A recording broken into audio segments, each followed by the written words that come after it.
இது ஃபர்ஸ்ட் மலேசியாவின் செய்திகள் உங்களுக்காக.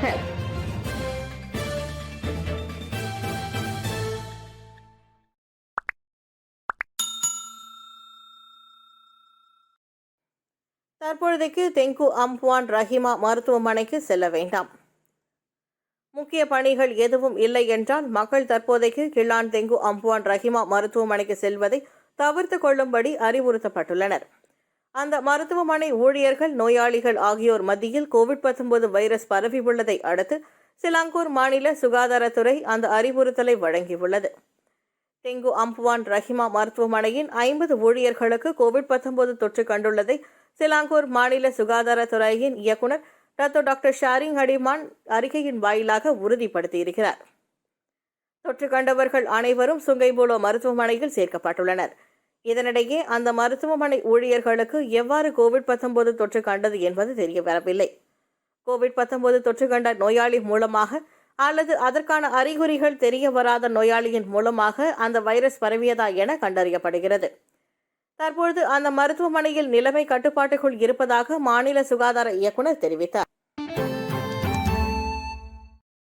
நாடாளுமன்ற கூட்டம் ஒத்திவைப்பு. 29 நாள் கூட்டத்தில் 10 மசோதாக்கள் நிறைவேற்றம்.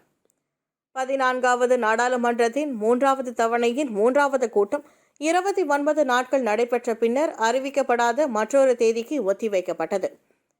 நவம்பர் 2ஆம் தேதி முதல் நடைபெற்ற நாடாளுமன்ற கூட்டத்தில் 2021ஆம் ஆண்டுக்கான விநியோக மசோதா உட்பட 10 மசோதாக்கள் தாக்கல் செய்யப்பட்டு அவை நிறைவேற்றப்பட்டன.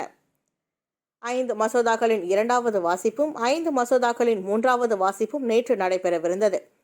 நாடாளுமன்றத்தின் நிரந்தர விதியின் கீழ் இந்த மசோதாக்கள் அடுத்த நாடாளுமன்ற கூட்டத்தில் வாசிப்பதற்கு இணக்கம் காணப்பட்டது. நாடாளுமன்ற கூட்டத்தில் கலந்து கொண்ட அனைத்து நாடாளுமன்ற உறுப்பினர்களுக்கும் கோவிட்-19 பரவியிருந்த காலகட்டத்தில் கூட்டம் சுமூகமாக நடைபெறுவதற்கு ஒத்துழைப்பு நல்கிய அனைத்து தரப்பினருக்கும் சபாநாயகர் அசார் அசிசான் ஹாரூன் தனது நன்றியை தெரிவித்தார். தாய்மொழி பள்ளிகளை மூட சட்டத்தில் இடமில்லை. இந்நாட்டில் தமிழ், சீன பள்ளிகள் உட்பட தாய்மொழி பள்ளிகளை மூட சட்டத்தில் இடமில்லை என்று அறிவிக்கப்பட்டிருப்பதாக பத்துகாஜா நாடாளுமன்ற உறுப்பினர் வி சிவகுமார், சுங்கை சிப்புட் நாடாளுமன்ற உறுப்பினர் எஸ் கேசவன் ஆகியோர் நேற்று கூட்டாக வெளியிட்டுள்ள அறிக்கையில் தெரிவித்தனர். இந்நாட்டில் தாய்மொழி பள்ளிகள் தொடர்ந்து நிலைநிறுத்திருக்க தேசிய கல்விக் கொள்கை அனுமதி வழங்கியிருப்பதாக கல்வி அமைச்சு தெரிவித்துள்ளது. அந்த வகையில் இந்நாட்டில் தாய்மொழி பள்ளிகளை மூட சட்டத்தில் இடமில்லை என்று அவர்கள் தெரிவித்தனர். நேற்று மெட்ராஸ் கஃபே உணவகத்தில் நடந்த சிறப்பு பத்திரிகையாளர்கள் கூட்டத்தில் இவர்கள் இருவரும் கலந்து கொண்டனர். இந்நாட்டில் தாய்மொழி பள்ளிகளின் எதிர்காலம் குறித்து கல்வி அமைச்சிடம் கேள்வி எழுப்பினோம். தேசிய ஒற்றுமைக்கு தாய்மொழி பள்ளிகள் இடையூறாக இருக்கின்றன என கூறி சிலர் குழப்பம் விளைவித்து வழக்குகளை தொடுத்து கொண்டிருக்கின்றனர். தாய்மொழி பள்ளிகளை சீண்டி பார்க்கும் தரப்பினர் மீது என்ன நடவடிக்கை எடுக்கப்படும் என்று நான் எழுப்பிய கேள்விக்கு கல்வி அமைச்சர் முகமது ரஸ்லி ஜிடின் நேற்று எழுத்துப்பூர்வமான பதிலை வழங்கியுள்ளார். தேசிய கல்விக் கொள்கையில் இந்நாட்டில் தாய்மொழி பள்ளிகள் நிலைநிற்க 1996ஆம் ஆண்டு கல்வி சட்டம் அனுமதி வழங்கியிருப்பதாக அவர் குறிப்பிட்டார். தாய்மொழி பள்ளிகள் நிலைத்திருக்க அரசாங்கம் முழு அனுமதி வழங்கியிருக்கிறது. 1996 கல்வி சட்டம் 550 பிரிவின் கீழ் தமிழ், சீன பள்ளிகள் செயல்பட்டு வருகின்றன. இந்நிலையில் தாய்மொழி பள்ளிகளை மூட வேண்டும் என்று சிலர் கூறுவது அவர்களின் சொந்த கருத்தே ஆகும் தவிர அரசாங்கத்தின் கருத்து அல்ல. இந்நாட்டில் அனைத்து தாய்மொழி பள்ளிகளும் சட்டபூர்வமாக அங்கீகரிக்கப்பட்டுள்ளன. இதை மூட சொல்ல சட்டத்திலும் இடமில்லை என்று கல்வி அமைச்சர் தெளிவுபடுத்தி இருக்கிறார் என்று சிவகுமார் கூறினார். செர்டாங் மருத்துவமனையிலும் கோவிட்-19 தொற்றா? செர்டாங் மருத்துவமனையின் ஊழியர்களுக்கும் நோயாளிகளுக்கும் கோவிட்-19 தொற்று கண்டிருப்பதாக கூறப்படுகிறது. இம்மாத தொடக்கத்தில் அந்த மருத்துவமனையின் பல்வேறு துறைகளில் பணியாற்றும் தாதியர்கள், நிபுணத்துவ மருத்துவர்கள் ஆகியோர் அந்த வைரஸ் தொற்றால் பாதிக்கப்பட்டதாக உள்நாட்டு ஊடகம் ஒன்றுக்கு தகவல் கிடைத்தது. செர்டாங் மருத்துவமனையில் பதிவான சம்பவங்கள் டிசம்பர் 13ஆம் தேதி அன்று சுகாதார அமைச்சு அறிவித்திருந்த பெட்டலிங், ஹுலுலங்காட், செப்பாங் ஆகிய பகுதிகளை உட்படுத்திய லெஸ்தாரி தொற்று மையத்துடன் தொடர்புடையவை என நம்பப்படுகிறது. அந்த தொற்று மையத்தின் கோவிட்-19 வைரஸ் சம்பவங்கள் முதியோர் பராமரிப்பு இல்லத்துடன் தொடர்புடையதாகும். இதுவரை லெஸ்தாரி தொற்று மையம் 42 கோவிட்-19 தொற்று எண்ணிக்கையை பதிவு செய்திருக்கிறது. இதற்கு முன்பு கில்லானில் உள்ள தெங்கு அம்புவான் ரஹிமா மருத்துவமனையில் ஊழியர்கள் நோயாளிகள் மத்தியில் கோவிட்-19 வைரஸ் பரவியுள்ள தகவலை சிலாங்கூர் மாநில சுகாதாரத்துறை உறுதிப்படுத்தியிருக்கிறது. கப்பல் ஒப்படைக்கப்படாத விவகாரத்தில் எனக்கு தொடர்பில்லை, அகமது சாஹித் விளக்கம். 90 கோடி ரிங்கிட் மதிப்புள்ள 6 போர்க்கப்பல்கள் கடற்படையிடம் ஒப்படைக்கப்படாததற்கு தாம் காரணம் அல்ல என முன்னாள் தற்காப்பு அமைச்சர் அகமது சாஹித் ஹமிதி கூறினார்.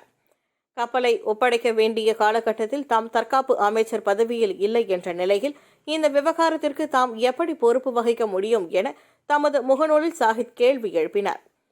2014ஆம் ஆண்டு குத்தகை வழங்கப்பட்ட அந்த திட்டம் தொடர்பான கப்பல்களில் போஸ்டட் நேவல் ஷிப்யார்டு கடந்த ஆண்டு முதலாவது கப்பலை ஒப்படைத்திருக்க வேண்டும்.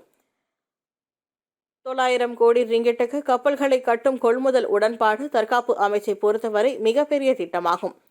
அந்த குத்தகைக்கு முன்பணமாக 608 கோடியே 30 லட்சம் ரிங்கிட் ஏற்கனவே வழங்கப்பட்டுவிட்டது. ஆனால் ஒரு கப்பல் கூட வந்து சேரவில்லை. 2013ஆம் ஆண்டு தற்காப்பு அமைச்சர் பதவியில் இருந்து விலகிவிட்டேன். 2019ஆவது ஆண்டு வரை நான் அப்பதவியில் இல்லை. எனவே இந்த விவகாரம் எனக்கு தொடர்பில்லாத ஒன்று. எனினும் இந்த விவகாரம் தொடர்பில் விசாரணை நடத்தும் நாடாளுமன்ற பொதுக்கணக்குழுவின் விசாரணைக்கு தாம் முழு ஒத்துழைப்பை வழங்குவதற்கு தயாராக இருப்பதாகவும் அவர் தெரிவித்தார். அந்த கப்பல்கள் இன்னும் ஒப்படைக்கப்படாதது குறித்து நாடாளுமன்ற பொது கணக்கு குழு விசாரணை நடத்தும் என அதன் தலைவர் வோங்காவோ நேற்று கூறியிருந்தார். எப்படி இருந்த போதிலும் இந்த விவகாரம் குறித்து பொது கணக்கு குழுவின் விசாரணைக்கு தாம் ஒத்துழைப்பு வழங்க தயாராக இருப்பதாக சாஹித் தெரிவித்தார். தேசிய மிருகக்காட்சி சாலை இன்று மீண்டும் திறக்கப்பட்டது. கிள்ளான் பள்ளத்தாக்கில் நிபந்தனைக்குட்பட்ட நடமாட்டு கட்டுப்பாட்டு ஆணை அமல்படுத்தப்பட்டதால் பல மாதங்களாக மூடப்பட்டிருந்த தேசிய மிருகக்காட்சி சாலை இன்று முதல் திறக்கப்பட்டது. அதே வேளையில் தனிநபர் இடைவெளியை கருத்தில் கொண்டு ஒரே நேரத்தில் கூடியபட்ச பார்வையாளர்களை உள்ளே நுழைவது கட்டுப்படுத்தப்படும்.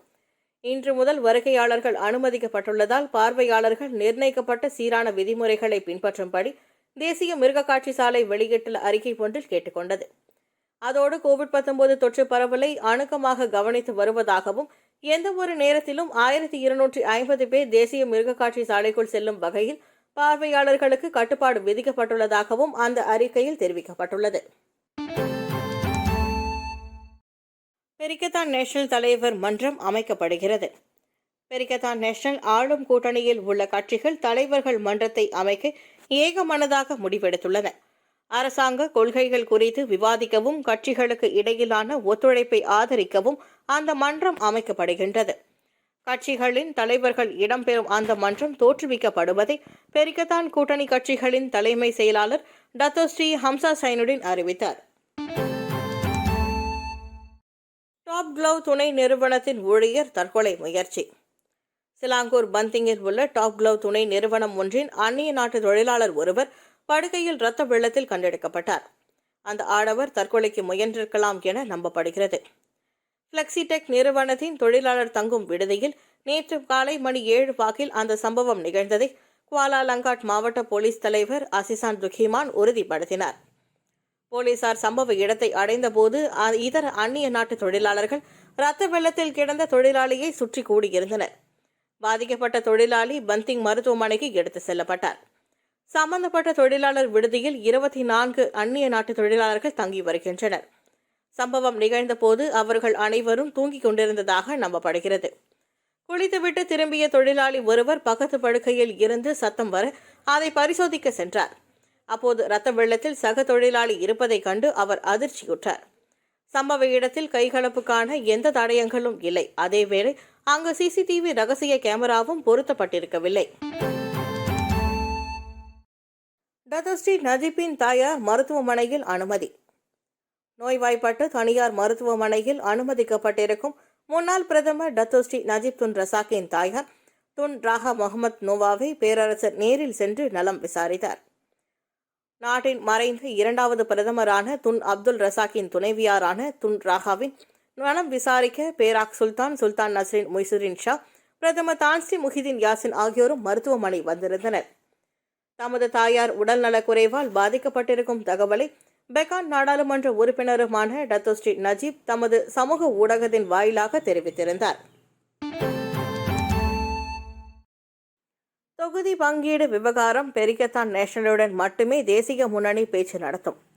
அடுத்த பொது தேர்தல் தொடர்பாக தொகுதி பங்கீடு குறித்து இனி பாஸ் கட்சியுடன் அம்னோ நேரடி பேச்சு நடத்தாது. மாறாக பெரிக்கத்தான் நேஷனல் கூட்டணியுடன் தான் தொகுதி பங்கீடு தொடர்பான பேச்சு நடத்தப்படும் என அம்னோ இளைஞர் பிரிவு தலைவர் அஸ்ராப் வஹீத் ருசிகி தெரிவித்தார். பெரிக்கத்தான் நேஷனலில் பாஸ் கட்சி உறுப்பு கட்சியாக இருக்கும்போது அந்த கூட்டணியுடன் பேச்சு நடத்துவதுதான் சிறப்பாக இருக்கும் என அவர் சொன்னார். தேசிய முன்னணிக்கும் பெரிக்கத்தான் கூட்டணிக்கும் இடையில்தான் பேச்சு இருக்கும் என அஸ்ராப் கூறினார். பெரிக்கத்தான் நேஷனல் கூட்டணியில் பாஸ் இருப்பதால் அந்த கூட்டணியுடன் பேசுவதே முறையாக இருக்கும். அந்த கூட்டணியில் விவாதிக்காமல் பாஸ் கட்சியுடன் மட்டுமே பேச்சு நடத்தினால் அது விவேகமாக இருக்காது என இன்று வெளியிட்டுள்ள அறிக்கை ஒன்றில் அஸ்ராப் தெரிவித்தார். தொகுதி பங்கீட்டில் எப்படி தீர்வு காணப்படுகிறது என்ற புரிந்துணர்வை பொறுத்தே அம்னோ தலைமையிலான தேசிய முன்னணி மற்றும் பெரிக்கத்தான் நேஷனல் கூட்டணிகளிடையே 15வது பொது தேர்தலுக்கான ஒத்துழைப்பு இருக்கும் என அவர் கூறினார். கோவிட்-19 குவாந்தானில் பொது நிகழ்ச்சிகளுக்கு தடை. பகாங் குவாந்தானில் இன்று தொடங்கி டிசம்பர் 31ஆம் தேதி வரையில் பொதுமக்களை உட்படுத்திய நிகழ்ச்சிகளை நடத்த தடை விதிக்கப்பட்டுள்ளது. இம்மாவட்டத்தில் உள்ள அரசாங்க துறைகளின் முகப்பிட சேவைகளும் குறைக்கப்பட்டுள்ளன. பொதுமக்கள் சந்திப்புக்கான அனுமதியை முன்கூட்டியே பெற்றுக்கொண்டு அரசாங்கத்துறை அலுவலகங்களுக்கு வர அறிவுறுத்தப்படுகின்றனர். வழிபாட்டு தளங்கள் குறிப்பிட்ட SOP நடைமுறைகளை கடைபிடிக்கும்படி பகாங் மாநில பாரிடர் செயற்குழு உத்தரவிட்டிருக்கின்றது.